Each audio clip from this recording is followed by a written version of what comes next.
welcome. Welcome to the Comic Corner. My name is Damon. He is AF, and today we have a special guest. It is Jenna Anderson of Phase Hero. You may know her as Professor Jenna. Jenna, how are you doing today?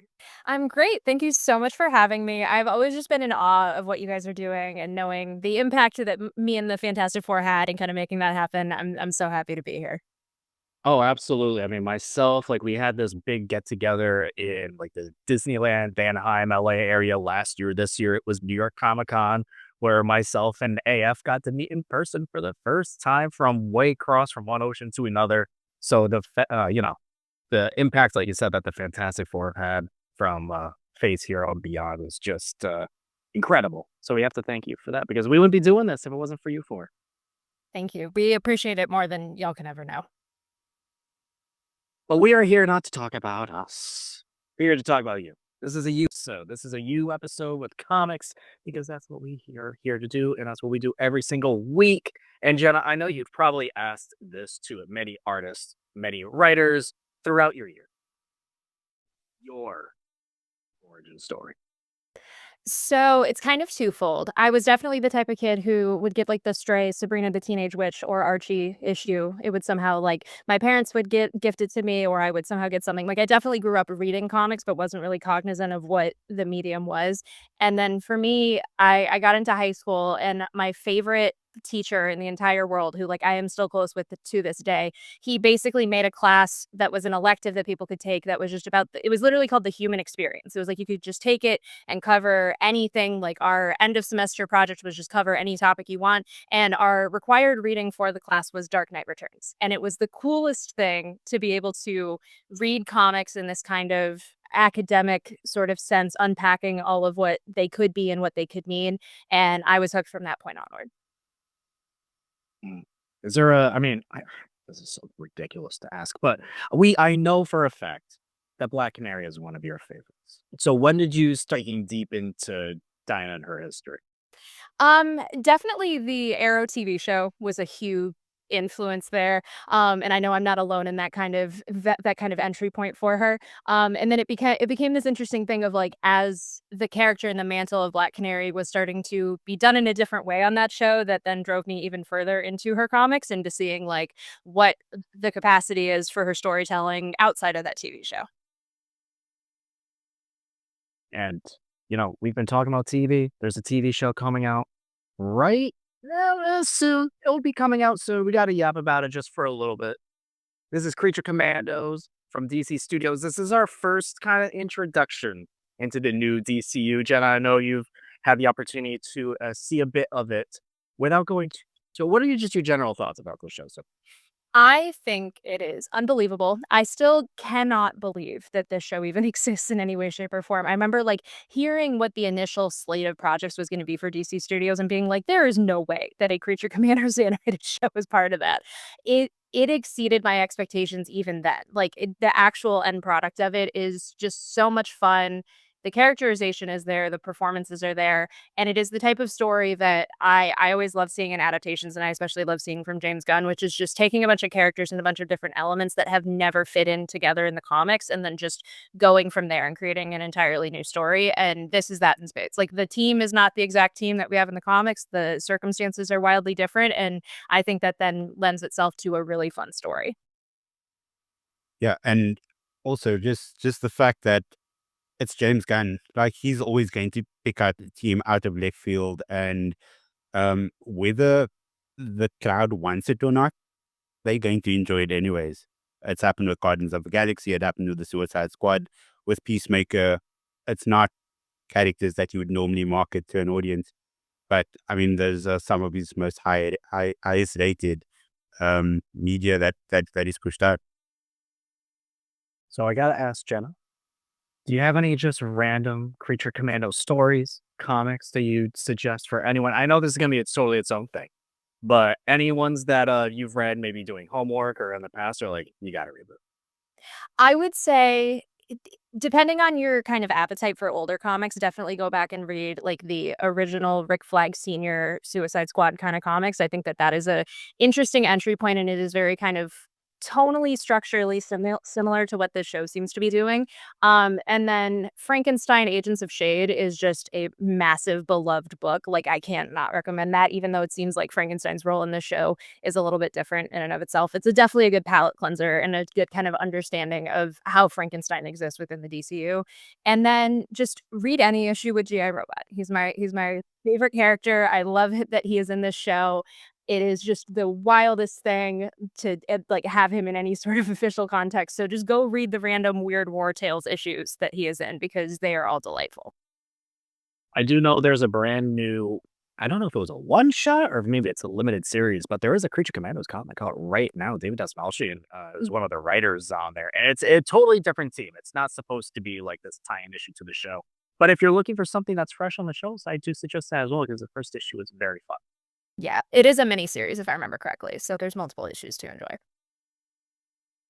Now, there's a lot of books out on the shelves right now. And 2024 really seemed like it's been the year of something different, right, AF? We've been talking about that. And what is it different that 2024 brought us? We had to talk about it here with Jenna because I don't know whether you want to call them like mini verses or subverses, alternate verses, whatever it is. But the Ultimate Universe kicked off in January. The Absolute Universe kicked off a few months ago, and they have taken the comic space by just absolute storm, selling 400,000 comics of Absolute Batman. I think I saw 450,000 over the entire year for Ultimate Superman. Those are insane numbers in 2024.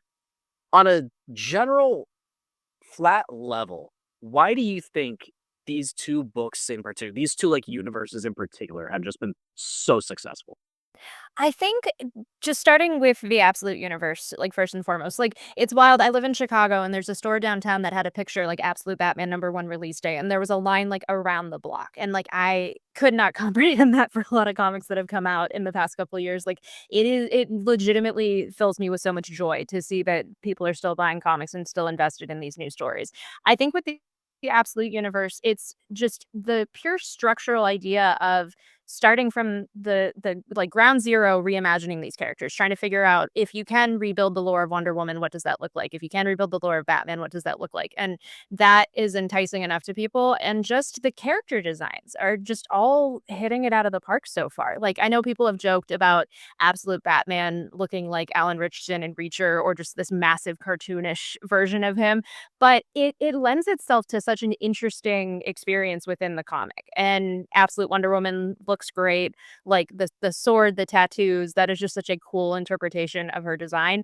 And so I think it's just the potential to jump in on this new thing that still has the weight of the history behind it kind of echoing it, but is still kind of entirely new in of itself. And I feel like with Marvel and the Ultimate Universe, it's that, but then it's also at the same time people getting burnt out of the main universe books, people wanting something different. I think for me, Ultimate Spider-Man is doing everything I would want out of a Spider-Man book and that the main Spider books aren't necessarily doing. And so it's just offering something that gets to kind of tackle the Marvel universe from a new angle and not be the only angle, kind of like how the original Ultimate Universe was. I think AF and I absolutely both agree with that. AF, buddy, you remember when we were reading that Absolute Batman? We were kind of joking. Even when they first announced Absolute Batman, we saw the giant Batman logo. Like, what on earth is this thing? The rectangle with horns. So spikes. So it's spikes, strategically placed spikes. But man, Scott Steiner just absolutely knew what he was doing with that. Like, he knew, buddy. And the other one, like, we've sat down and we were one of the first people to talk to Kelly Thompson about Absolute Wonder Woman. She's been nailing that as well. These are still three very fresh books, very new books. I've just been loving what the Ultimate Universe has been doing so far. It's just been hit after hit after hit. Between, like you said, with the Ultimate Spider Run, which is doing, for all intents and purposes, like the thing that all of us kind of want Spider-Man to be in at this point. The Ultimate X-Men book is just so different, and I know a lot of folks right now really are enjoying the current line of X-Men because it's a bit nostalgic of the 90s. Get that nice, but this is so different. So if you want that, you have that. Ultimate's fantastic, and Ultimate Black Panther as well. You're able to explore like the magic side of things, which I did not really expect from the Black Panther book to go full on into mysticism and just works so well. AF, out of all of these, what's been working the best for you? I think I've really just like gotten stuck into the Absolute Batman book, and uh, in South Africa, Jenna, we get things a bit later over here. So I've only gotten two issues for Absolute Batman, the first one for Wonder Woman, and the first one for Superman. So yeah, like I'm not as far ahead as you guys, but yeah, those two issues of Absolute Batman, the story with Bruce and Alfred, I just love this version of Alfred. Amazing. It reminds me of the Alfred that we saw in Pennyworth, the TV show. And yeah, I can't wait to see where this entire plot goes. Like Jenna said, it's something different, something that's different from the main continuity, and it's new stories that we've been calling out for and we've been screaming for all this time.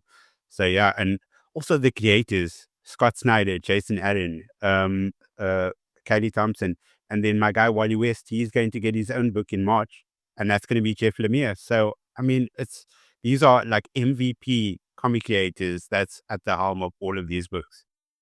They're really putting a big emphasis on the star powers behind the creative team, and it's really pulling off with the stories, and it's just been so good. I've been digging it. This has been a big kick, the big, you know, shot of jet fuel, if you will, that I feel like both Marvel and DC really need. DC, I don't know, not so much because AF has really kind of sold me on DC over the last year and a half of doing this show. And there's been a few books that I've always loved, but I really dove deep heavy into the Superman run and the Action Comics run after Phil Kennedy Johnson run ended.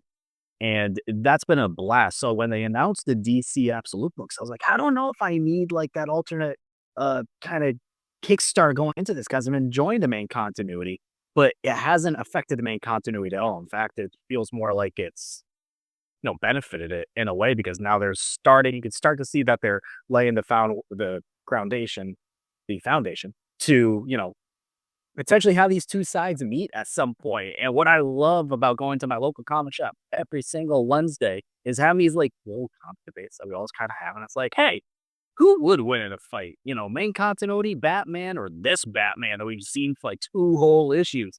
And there's already a really good contingency of people who are like, now this new Batman's got it in the bag. So Jenna, who would win in a fight? See, Dan? I don't even think they would fight. I think they would just, like, hug it out and bond over their trauma, and I like, that is the emotional part of it that I feel like when we get to those crossovers, even when we get to this Trinity meeting for the first time, like, I'm so their backstories are so rich and just so radically different that, like, I wanna see main universe Bruce and Absolute Bruce kind of, like, bond over their relationship with their parents, and, like, I feel like main universe Diana would have, like, so much respect for Absolute Diana, and I think, like, those kinds of bonds and stuff, like, fighting, power scaling, all of that stuff is just a conversation I usually don't like to get into because I feel like ultimately at the end of the day, like, the richness of the characters is what is gonna be the fun of, like, seeing them cross over. My last thing for both of you before we move on to a little pick'em, a little end of year top three. Jenna, if there is a character that we have not seen an absolute or an ultimate version of yet, who do you want it to be? I mean, I'm gonna be predictable. I'm gonna say Green Arrow and Black Canary, like, either just as a combo book with the 2 of them or just them individually. Like, I loved when the Absolute Universe was announced because everyone was just kind of making memes and jokes of, like, this character would be without these 3 elements of, like, how do you have Green Arrow without, like, his fortune and the island and, like, one other thing? But it's like there is actual narrative potential in that, and I wanna see as many characters as humanly possible, like, through the Absolute lens, because I feel like there is just so much potential to do something radically different with them that still just is reminiscent of what we already love about them. AF, who you got? Yeah, I'm thinking Static Shock. I think an Ooh, absolute version of Static Shock would be so dope. that's a great pick. I love that one. How would you write that if you could, off the top of your head? Put you on the spot. I think he'd have wealth first and foremost. He'd have wealth. Ooh, I like that. I like that. There you go. Pitch it, send it in. Jim Lee, where's your email address? We'll send it right to you. We promise. We absolutely promise. All right. Here's an idea that I had, and it's not so much that I had because it's something that Phase Hero and the Fantastic Four do quite often. And it's your pick'ems, your rank'ems. We're all very excited about things, but let's go back and look at 2024 and let's rank our top 3 books of the year.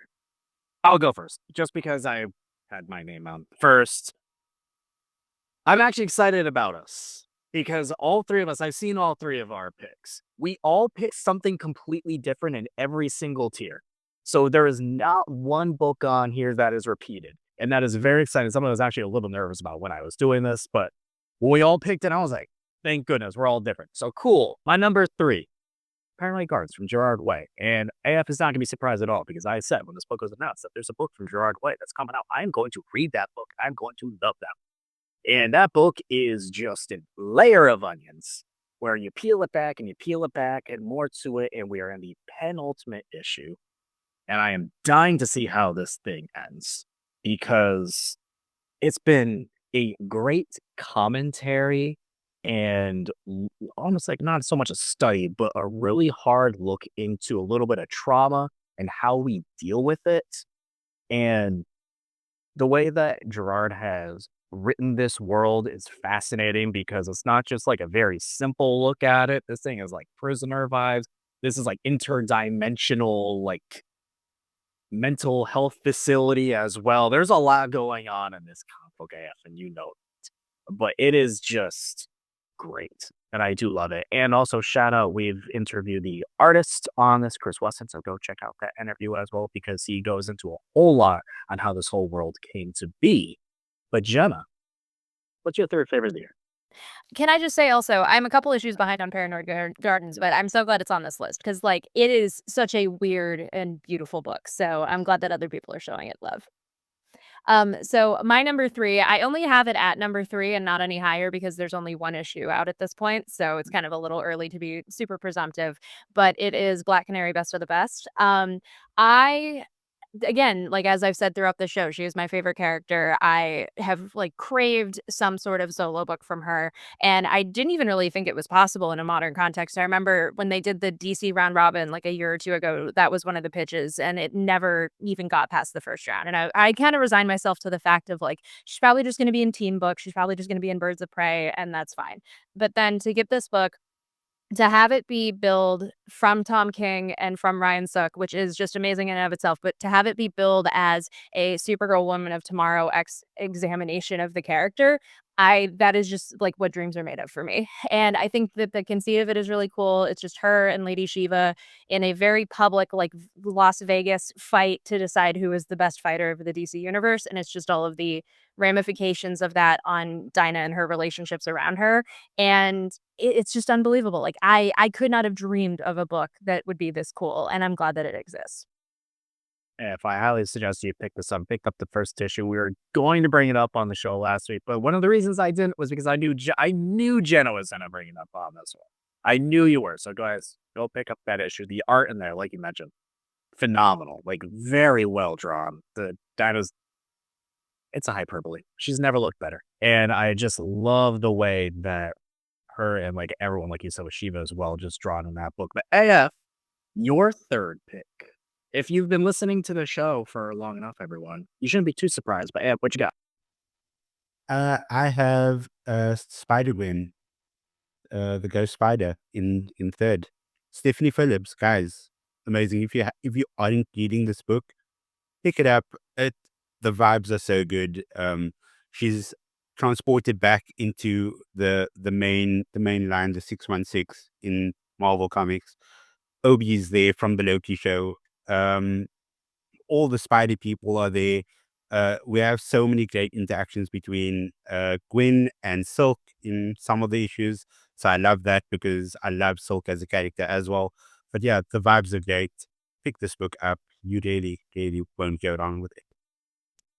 I'm always a sucker whenever Silk gets brought up. Anytime she has a miniseries on the shelf, I always pick it up, and it's always interesting. It feels like she always has like maybe 2 miniseries out a year, but not this year. So yeah, go pick this up because we get more Silk, and also like you mentioned, Ouroboros OB. he's in this book. We got a little TVA like action going on here.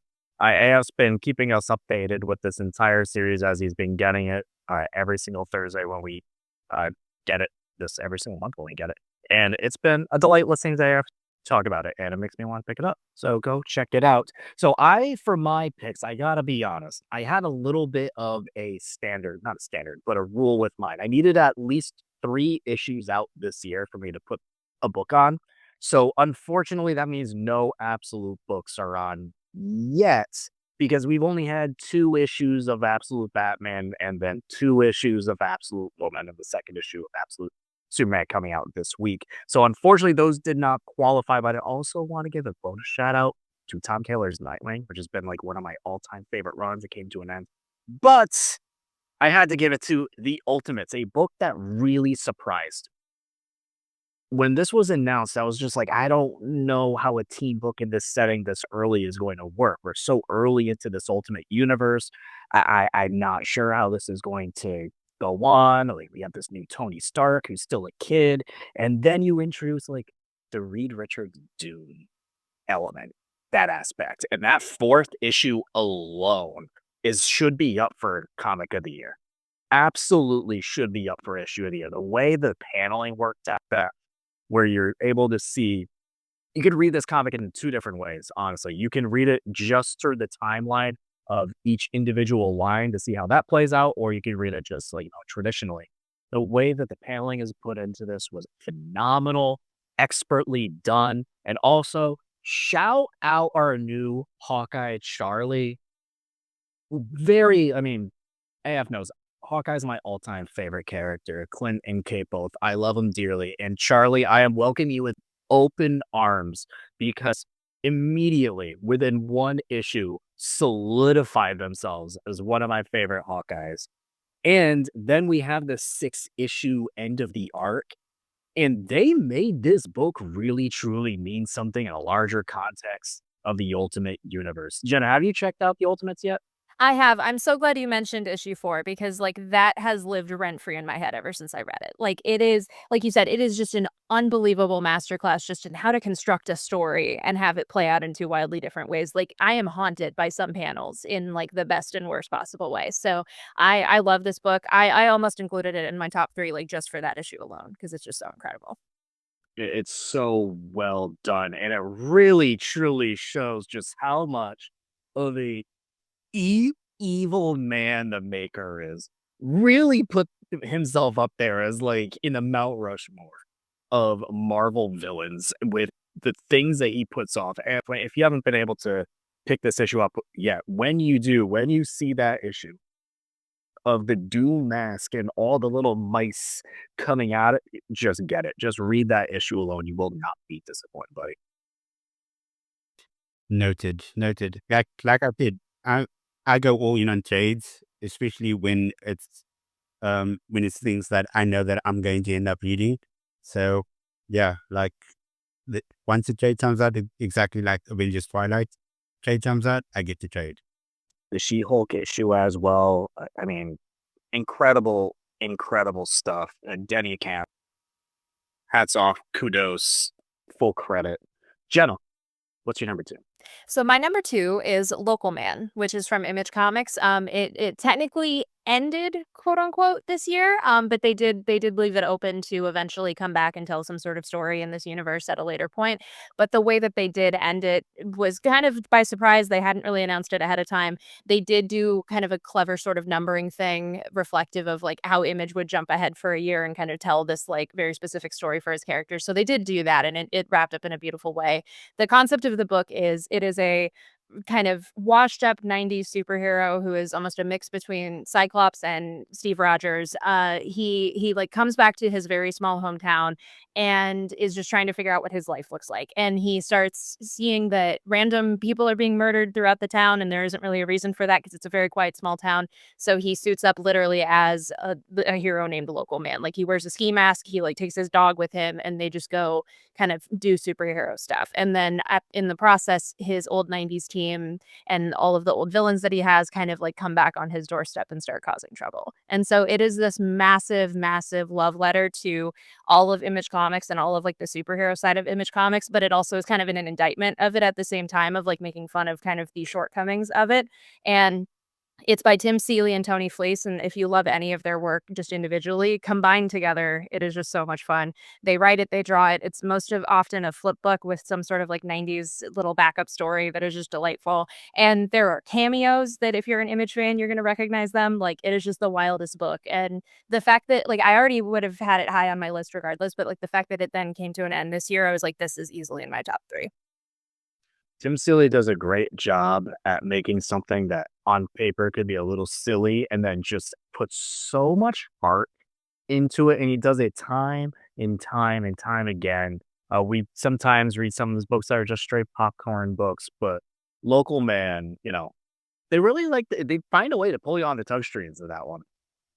Absolutely, and they also, like, break the fourth wall, they, like, kind of just push the genre of comics. There's, like, an issue where the main character essentially is just tripping on LSD, for lack of a better term, and he starts, like, popping in and out of the back matter of the comic of, like, the letters column and the ads and all of that stuff, and it is just so brilliantly executed, and it is just so unique to the medium of comics, and, like, that's just I love books that kind of have that sort of readability to them. Yeah, what's your number two? So yeah, this isn't going to be much of a surprise, but I have Green Arrow in second. Say what? Nice. What? Surprise, shock. Yeah, no, Josh Williamson has been fantastic on this run for his entire run. It was mostly just connected with the absolute power leading up to absolute power. It was basically the basis of the dawn of DC because literally everything, in my opinion, that ran through the Green Arrow run. The art was always great. Sean Isaacs, we had him on the show last year sometime. uh, I can't say enough good things about this book. It just laid the groundwork so well for everything else that happened in the dawn of DC. It was the connective tissue, in my opinion.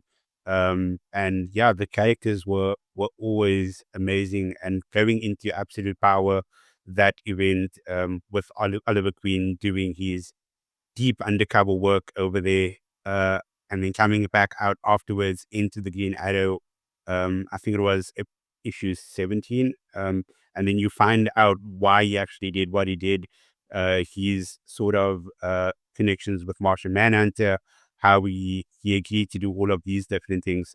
It was amazing, and I'm so super sad to see Josh Williamson in this run. But yeah, Chris Condor is going to pick up that mantle, and I'm excited for more grounded Green Arrow moving forward again. I really want to shout out that Absolute Powers event and especially Mark Waid for being able to, let the main books like your Trinity and Green Arrow be able to tell the stories that they need to tell, but also make it so that they're really impactful. And he did a great job. And DC as a whole, throughout all of it, did a great job starting from the dawn of DC to the end. It really felt like a big collective of a little mini saga. And if you've been keeping up with Green Arrow, you got a lot of good stuff in there. Jenna, have you been able to keep up with this trend? Oh, absolutely. Like I said, I with Black Canary being a favorite of mine, I had kind of assumed like, oh, I'll only get her in a Green Arrow book, like as a supporting character. And then it was nice to kind of see other books come out that she also could appear in and kind of take a step back from this. But I love every member of the Arrow family. I love getting to see them all together. I look forward to kind of like having a less chaotic arc for them to be in because it did feel like okay, they'd be united and then one person would get lost and then another person would get lost and it would just be kind of this like Looney Tunes style sort of thing to go back and find all of them. But I did love this run a lot, and having read the first issue of Chris Condon's run, it is unbelievable. It is very grounded, but it's definitely a good like change of pace for Ollie. I still need to get into Green Arrow. Like I've said for years, like my favorite hero is Hawkeye. My favorite comic book is Matt Fraction's Hawkeye. And it just feels wrong of me to just not get into the green the green counterpart in a way. Like I still just gotta like push myself in. And I think AF knew exactly what happened at the beginning of this run. I'm like, all right, I'm gonna sit down and read a Green Arrow book, and oh my god, this time.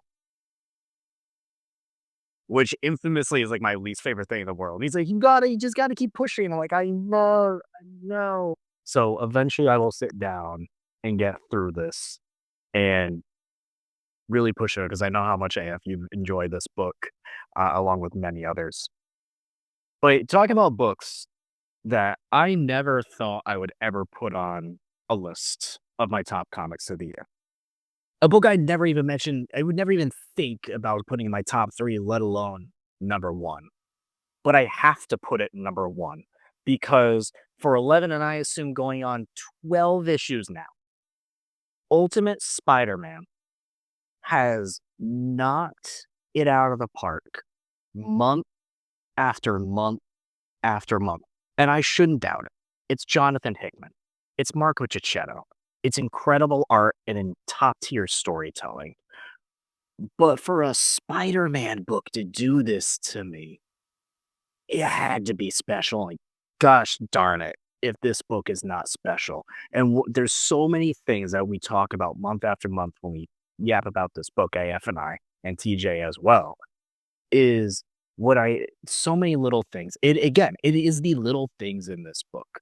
It's the fact that it takes place and it's a snippet of a time within a month. So there's time passes between issues and you feel like Peter is growing as a whole, but you're not like stuck too long in a moment. You're seeing the important moment throughout every month. And because of that, it's timely, it's seasonal.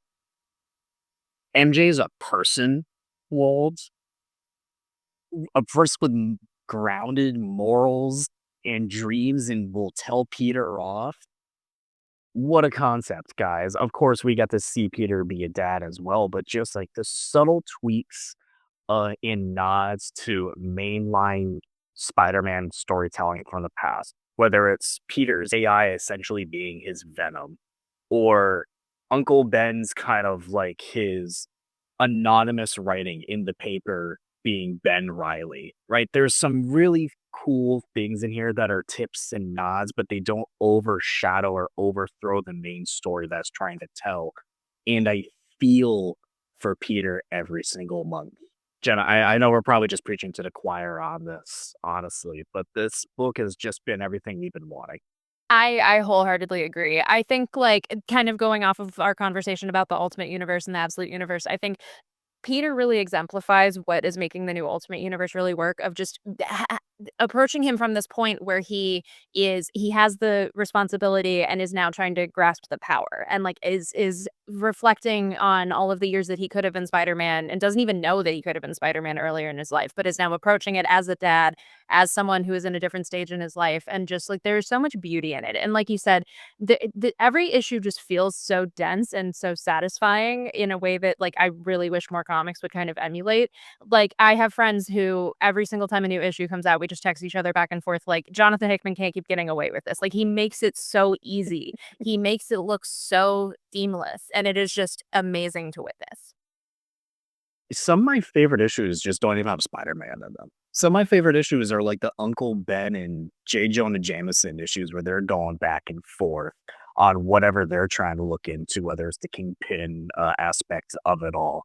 But again, like you said, he can't keep getting away with this because month after month, I adore this series. And it's just so well written. And even when Marco Cicchetto steps away for like maybe an issue, whoever they have coming in for that month does a phenomenal job to fill in their boots, to fill in Marco's boots, and not make it feel like.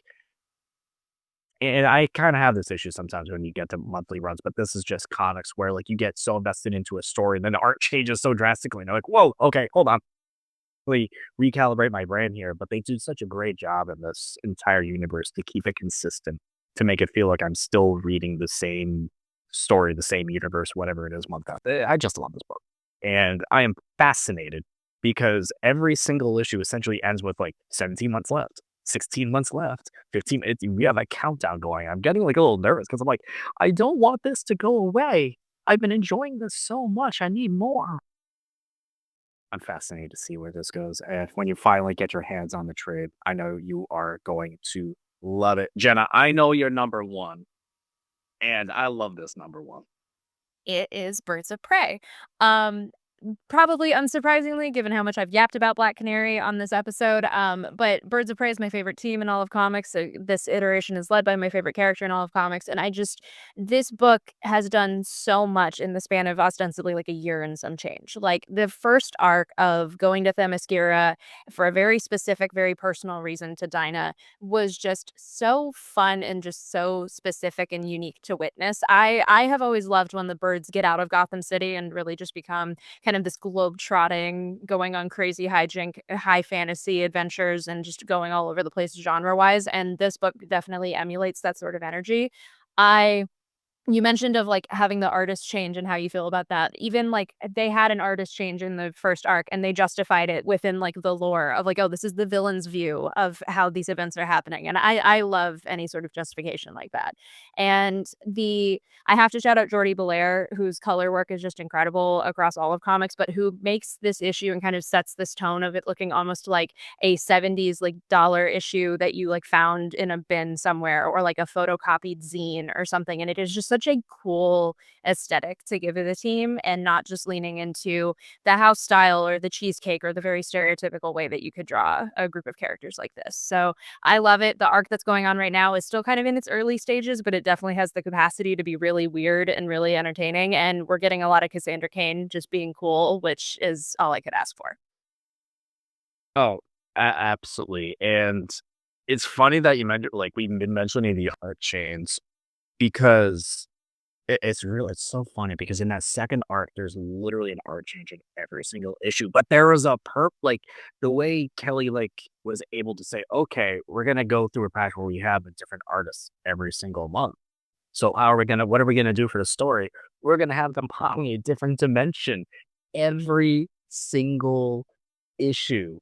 And I'm just like, that is just a brilliant way to deal with that issue. Total hats off to Kelly on that one, and Nico Romero as well, like, with the art for that first run, for that first arc. Unfortunately, had to step away, to work on this little show called Friendly Neighborhood Spider-Man, where he's, like, the main art director on, and I was just like, "Oh, well, darn." But really, the teamwork between him and Jordi Belair on the colors on that one, where you made it feel like just classic newspaper. So well done. I love this pick. We've had Kelly on the show so many times to talk about birds, to talk about Jeff the Land Shark, to talk about any of her individual indie stuff going on, like the Cole or Black Coke or Jeff the Land Shark or this and that and Jeff the Land Shark. So she's a delight, and I love that this pick is number one because I really wanted to throw this one on my list, and I saw you did. I went, thank goodness, because this book absolutely deserves the love. AF, last but not least, what's your number one? I just want to add something real quick on the Birds of Prey stuff. Yeah, I just noticed how refreshing it was to have roster changes and give so many different characters the spotlight, getting fixing in, giving her the spotlight a bit. So yeah, that was amazing. That was one of my favorite parts of Birds of Prey, just having different rosters, which is cool for the little ones. But yeah, my number one is Superman, another Josh Williamson pick. Um, I mean, this one as well, he's taken us through different types of Supermans. In this run, we saw him in the Wild West, where I think he described him as Beefcake Superman, Cakes for man. and I love that dude. Yeah, we've just seen Superman so vulnerable in certain times throughout this run, and we've seen Lois Lane just being the trailblazing, superpowered, amazing woman that she is, and we've seen a different type of Lex Luthor as well. This sort of Lex Luthor going through a redemption arc, and it's something that I questioned from the very beginning. Like, no, this is Lex Luthor. We are going to see him. There's going to be a twist somewhere around here, and yeah, now it's all about him just like trying to get his memory back. Like, what's up with that? Like, we've seen the Brainiac event, we've seen Absolute Power, two of them that tied in so well with this comic, and Yeah, 10 out of 10, no notes. One of the things I love about it is it does have action comics to also help benefit it if need be. When you have the Brainiac event, you would go back and forth between Superman, back to action, back to Superman, and back. So it's able to use that to its advantage. Jenna, have you been able to keep with this Joshua Williamson Superman? I've, like, dipped in and out here and there, but what I have read, I have really loved. I think that I'm a sucker for the super family just feeling like a full ensemble, and it feels like this book really leans into that. Like, even the Jimmy Olsen subplots, which has been so delightful to see and to hear about every month. So, I love that this is kind of like the anchor point, and then, like you said, Action and Steelworks and all of these other books can kind of, like, orbit around it and just tell this really cool story. One of my favorite things in this run so far, they haven't dipped too much back into it, but it was a thing for a while, especially between like action and back to Superman, is the Perry White aspect of him running for mayor. I need more of that because then you have like the Lebowski factor. And there's this just amazing moment between him and someone else in a bar, and they're just sitting down and they're just like talking. And it's a conversation. And then the guy realized that what he's saying was just like wrong. It's like, what am I saying? And he's just like, and Lebowski's just like, yeah.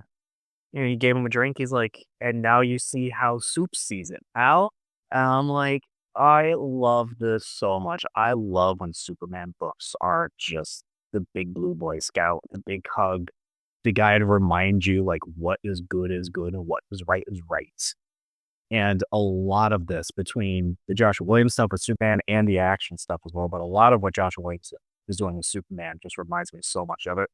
And we really get to see so far over the past year, like the super fan becoming the super fan. They are together. They are in Metropolis. They are living together. I have no idea how that apartment has to be, but that thing has to be fairly large for everyone to fit in there.